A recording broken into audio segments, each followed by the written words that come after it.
Salam sejahtera di dalam Tuhan. Selamat pagi Bapak Ibu Saudara-saudara. Selamat bersyukur dan memaknai hari baru karunia Tuhan di pagi ini. Dan tentunya dalam iman kita percaya bahwa hari baru yang Tuhan karuniakan akan Tuhan perlengkapi dengan hikmat-Nya, sehingga kita dapat melalui sepanjang hari ini dengan baik. Dan firman Tuhan tentunya adalah sumber hikmat kita. Oleh karenanya kita akan membaca dan merenungkan bagian Alkitab, yakni Filipi 4 ayat 11-13. Namun sebelumnya mari kita awali dengan doa. Dimuliakanlah nama-Mu ya Allah Bapa kami, pemilik nafas kehidupan, yang telah menganugerahkan kami hari yang baru. Tuntunan-Mu sangat kami perlukan supaya kami tetap setia di jalan-Mu. Oleh karenanya karuniakan kami hikmat-Mu untuk bisa mengerti dan memahami apa yang Tuhan ajarkan kepada kami hari ini. Di dalam nama Tuhan Yesus kami berdoa. Amin. Filipi pasal 4 ayat 11-13 berkata demikian untuk kita renungkan.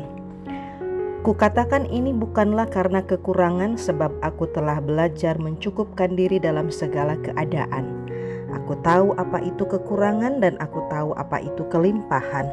Dalam segala hal dan dalam segala perkara tidak ada sesuatu yang merupakan rahasia bagiku, baik dalam hal kenyang maupun dalam hal kelaparan, baik dalam hal kelimpahan maupun dalam hal kekurangan. Segala perkara dapat kutanggung di dalam Dia yang memberi kekuatan kepadaku.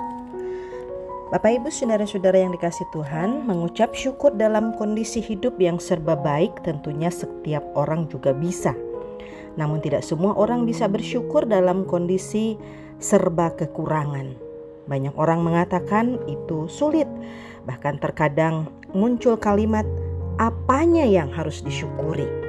Sehingga jika ada orang menasihati untuk tetap sabar, tawakal dalam kondisi hidup sesamanya yang kekurangan, terkadang dinilai sebagai orang yang sok tahu, tidak merasakan langsung seperti apa sih susahnya, hanya bisa bicara saja.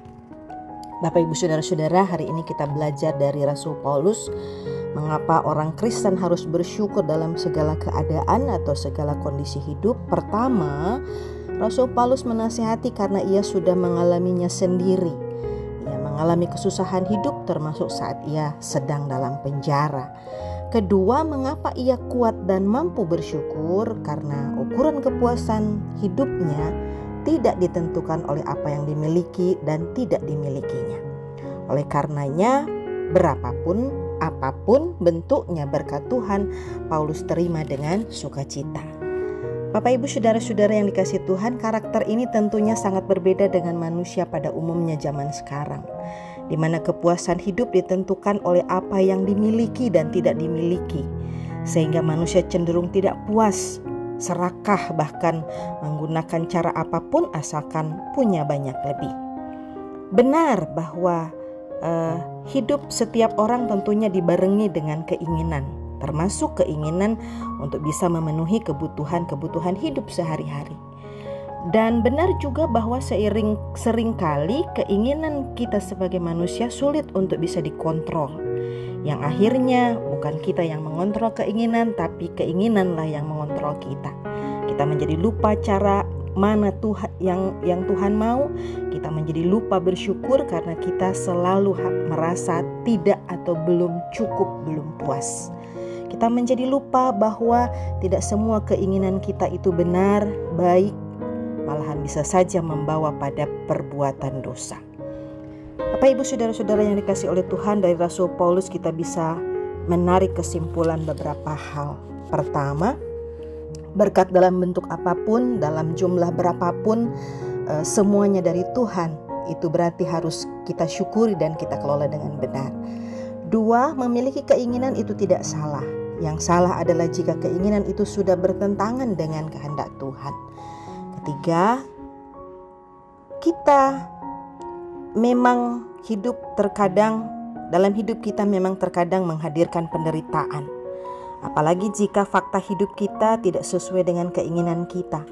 Kita menjadi lelah, putus asa, namun memiliki kekuatan seperti Paulus adalah penting. Kita belajar dari Paulus bahwa bersama Tuhan, kondisi hidup apapun akan dapat dihadapi bersama dengan Tuhan, termasuk kenyataan hidup yang kita akan jalani sepanjang hari ini. Amin. Mari kita berdoa. Ya Tuhan, firman Tuhan telah mengajarkan kami bahwa tidak semua keinginan dapat terwujud dalam kehidupan kami. Ajarkan kami untuk tetap kuat ya Tuhan, sekalipun fakta kehidupan terkadang membuat kami menderita, kekurangan, dan merasa tidak punya apa-apa. Ajarkan kami untuk belajar mencukupkan diri, tidak rakus serakah, karena dengan cara seperti itulah kami mampu untuk bersyukur kepadamu. Berkati tugas, kerja, karya, pelayanan kami sepanjang hari ini. Di dalam nama Tuhan Yesus kami berdoa. Amin. Demikianlah renungan kita pada pagi hari ini. Kiranya Tuhan tetap memampukan kita untuk semangat dan bersyukur. Tuhan Allah dimuliakan melalui firman-Nya. Shalom, selamat pagi.